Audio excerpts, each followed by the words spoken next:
Bonjour, bienvenue à notre premier épisode hors série. On va traiter d'un sujet qui est considéré comme très controversé dernièrement, mais qui n'a pas supposé de l'être. On parle bien de la vaccination. Son histoire est rattachée à la pire maladie qui a jamais existé dans l'humanité, et j'ai nommé la variole. La variole est un fléau redouté. Elle tuait un malade sur 5. Chez les adultes, près d'un malade sur 3. Quand elle ne tuait pas, elle laissait souvent un visage grêlé, marqué à vie. Elle est toujours restée hors de portée d'un traitement efficace. L'histoire de la variole n'est pas seulement une histoire de souffrance et de mort, c'est aussi une histoire de triomphe scientifique et de coopération internationale. La variole a permis le développement du vaccin. L'une des premières méthodes de lutte contre la variole était ce qu'on appelait la variolisation, un procédé nommé d'après le virus responsable de la variole.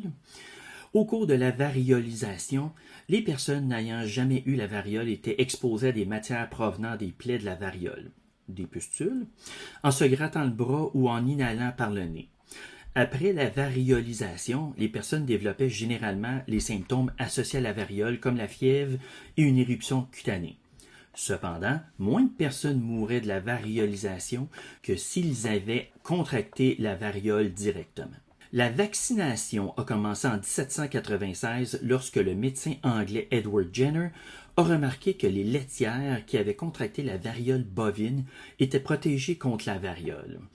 Jenner connaissait également la variolisation et a deviné que l'exposition à la variole bovine pouvait être utilisée pour se protéger contre la variole. Pour tester sa théorie, le Dr Jenner a prélevé du matériel provenant d'une plaie de variole sur la main de la laitière Sarah Nelms et il l'a inoculé dans le bras de James Phipps, le fils de 8 ans du jardinier de Jenner.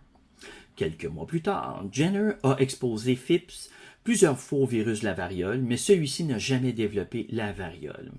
D'autres expériences ont suivi et en 1801, Jenner a publié son traité sur l'origine de l'inoculation vaccinale.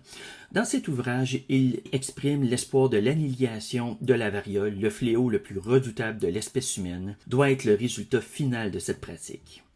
Donc, la vaccination est devenue largement acceptée et a progressivement remplacé la pratique de la variolisation.